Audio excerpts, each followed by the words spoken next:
Hey my families, welcome back to our channel.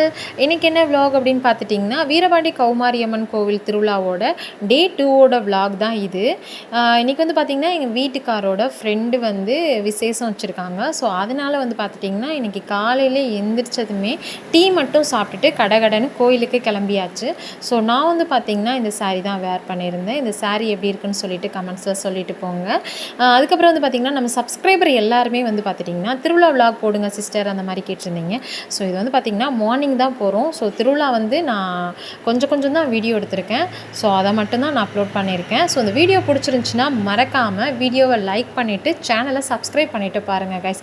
சரி, okay friends, நம்ம வந்து வீடியோலாம் இப்போ லாக் பண்ணிட்டோம். ஸோ இப்போ வந்து திருவிழாவுக்கு நம்ம கிளம்பியாச்சு. ஸோ பைக்கில் தான் போயிட்டுருக்கோம். நான், தம்பி, பெரிய பையன், அதுக்கப்புறம் வந்து பார்த்திங்கன்னா அவங்க அப்பா, நாங்கள் 4 பேருமே வந்து பார்த்திங்கன்னா ஸ்கூட்டியில் தான் போயிட்டுருக்கோம். பைக்லேயுமே வந்து பார்த்திங்கன்னா எங்கள் 4 பேருக்கும் இடமே பத்தலை. ஏன்னா இருக்க தம்பிங்களுமே வந்து இப்போ பெரிய பையங்களாகவே வந்துட்டுருக்காங்க. ஸோ வந்து பார்த்துட்டிங்கன்னா எங்களால் முடியலை, அட்ஜஸ்ட் பண்ணி தான் வண்டியில் உட்காந்து வந்துட்டுருக்கோம். ஸோ கடவுளோட ஆசீர்வாதத்தால் கூடிய சீக்கிரம் வந்து கார் வாங்கணும்னு சொல்லிட்டு நான் நினைக்கிறேன். பட் அது நடந்தால் ரொம்ப சந்தோஷமாக தான் இருக்கும். இது வந்து பார்த்திங்கன்னா ரொம்ப ரோடுமே வந்து பார்த்திங்கன்னா ரஷ்ஷாகவே இருந்துச்சு, அதிகமான வண்டியாகவே இருந்துச்சு. ஃபைனலாக வந்து பார்த்திங்கன்னா நம்ம வீரபாண்டிக்குள்ளே வந்துட்டோம். ஸோ அதுக்கப்புறம் வந்து பார்த்திங்கன்னா நிறையா பேர் வந்து அவங்களுடைய வேண்டுதல்லாம் நிறைவேற்றிட்டு போயிட்டுருந்தாங்க. வேண்டுதல் நிறைவேற்றுறதுக்காகவும் போய்கிட்டு இருந்தாங்க.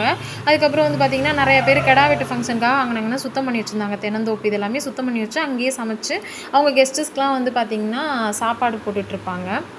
ஃபைனலாக வந்து பார்த்துட்டிங்கன்னா நம்ம கோயிலுக்குள்ளே என்ட்ராயிட்டோம். அதுக்கப்புறம் வந்து பார்த்துட்டிங்கன்னா நம்ம ஃப்ரெண்டோட வீட்டுக்கு வந்தாச்சு. ஃப்ரெண்டு அவங்களோட பையன் வந்து பார்த்துட்டிங்கன்னா தம்பியோட ரொம்ப ஃப்ரெண்டுங்க. அதாவது எங்கள் வீட்டுக்காரோட ஃப்ரெண்டு, அதுக்கப்புறம் என் பையனும் ஃப்ரெண்டு. என் வீட்டுக்காரோட அம்மாவும் அவங்க அந்த அண்ணனோட அம்மாவும் ரொம்ப க்ளோஸ் ஃப்ரெண்டு.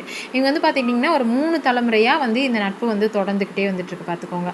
வந்ததும் பார்த்துட்டிங்கன்னா எங்களுக்கு பொங்கல்லாம் வச்சு கொடுத்தாங்க. ஸோ நாங்களும் வந்து பார்த்துட்டிங்கன்னா வந்ததுமே வந்து இனிப்பு சாப்பிட்டுட்டோம். ஏன்னா நான் காலையிலேருந்து எதுவுமே சாப்பிடல இல்லையா, கொஞ்சம் பசி எடுத்துச்சு. ஸோ வந்ததுமே வந்துட்டு கொஞ்சமாக வந்து சாப்பிட்டுக்கலாம் அப்படின்னு சொல்லிட்டு அவங்க பசங்க 2 பேருமே வந்து பார்த்துட்டிங்கன்னா என்ன அம்மானு தான் சொல்லுவாங்க. ஸோ நானும் வந்து பார்த்துட்டிங்கன்னா என்னோடய பையங்க மாதிரி தான் அவங்கள நான் பார்த்துக்கிடுவேன்.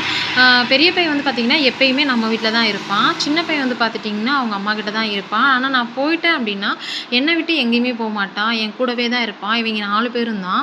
ஸோ எப்பயுமே பார்த்துட்டிங்கன்னா இவங்க 4 பேரும் தான் ஒன்றாவே விளாண்டுட்டே இருப்பானுங்க. அதுக்கப்புறம் வந்து பார்த்துட்டிங்கன்னா சரி ஓகே வாங்கடா வெளியில் அப்படியே போயிட்டு ஏதாவது ஜாலியாக இந்த திருவிழாவை சுற்றி பார்த்துட்டு ஏதாவது ஸ்நாக்ஸ் ஏதாவது வாங்கி தரேன் அப்படின்னு சொல்லிட்டு கூட்டிகிட்டு போயிருந்தேன் ஃப்ரெண்ட்ஸ். அங்கே வந்து பார்த்துட்டிங்கன்னா சரி ஓகே போகலாம் அப்படின்னு சொல்லிட்டு நாங்களுமே திருவிழா பார்க்க கிளம்பிட்டோம். கொஞ்சம் வெயிலுமே வந்து பார்த்துட்டிங்கன்னா கொஞ்சம் ஹெவியாக இருந்த மாதிரி தான் இருந்துச்சு. ஒருவேளை வீட்டுக்குள்ளேயே இருந்துட்டு திடீர்னு வெளியில் போகிறனால அப்படி இருக்கா என்னன்றது எனக்கு தெரியல. சரின்னு சொல்லிட்டு ஒரு கடையில் போய் சர்பத்து வாங்கி தான் குடித்தோம். ஏண்டா அந்த சர்பத்தை வாங்கி குடித்தோன்ற மாதிரி தான் இருந்துச்சு. கேட்கும்போது 15 ரூபான்னு சொல்லியிருந்தாங்க. சரி ஓகே 15 ரூபான்னு தானே சொல்கிறாங்க அப்படின்னு சொல்லிட்டு நாங்களுமே ஓகேன்னு சொல்லிட்டு 5 சர்பத் போட சொல்லிட்டோம். ஃபைனலாக வந்து பார்த்துட்டிங்கன்னா கொஞ்சம் விலை சேர்த்து வச்சு தான் சொன்னாங்க குடிச்சு முடிச்சதுக்கப்புறம். ஏன் இப்படி பண்ணுறாங்க அப்படின்றது தெரியல. 2வது வந்து பார்த்திங்கன்னா சர்பத்து சுத்தமாக நல்லாவே இல்லை. எனக்கு ஒரே பயம் வந்துருச்சு. சரி குழந்தெல்லாம் குடிக்கிறானே அப்படின்ற மாதிரி தான் இருந்துச்சு. திருவிழாலலாம் வந்து பார்த்துட்டிங்கன்னா மோஸ்ட்லி வந்து வெளியில் போயிட்டு சாப்பிட்றத கொஞ்சம் அவாய்ட் பண்ணுங்கள். சுத்தமாக நல்லாவே இல்லை. அதுக்கப்புறம் வந்து பார்த்துட்டிங்கன்னா வீட்டுக்கும் வந்துட்டோம். நாங்கள் வந்ததும் வந்து பார்த்துட்டிங்கன்னா சாப்பாடு எல்லாமே ரெடியாக இருந்துச்சு. ஸோ நாங்களும் சாப்பிட்டுட்டோம். என் வீட்டுக்காரும் வந்து பார்த்துட்டிங்கன்னா சாப்பிட்டாரு. ஸோ அதுக்கப்புறம் நாங்கள் வீட்டுக்கு கிளம்பிட்டோம் ஃப்ரெண்ட்ஸ். ஓகே ஃப்ரெண்ட்ஸ், நாளைக்கு வீடியோவில் சந்திக்கலாம். டாட்டா பாய்.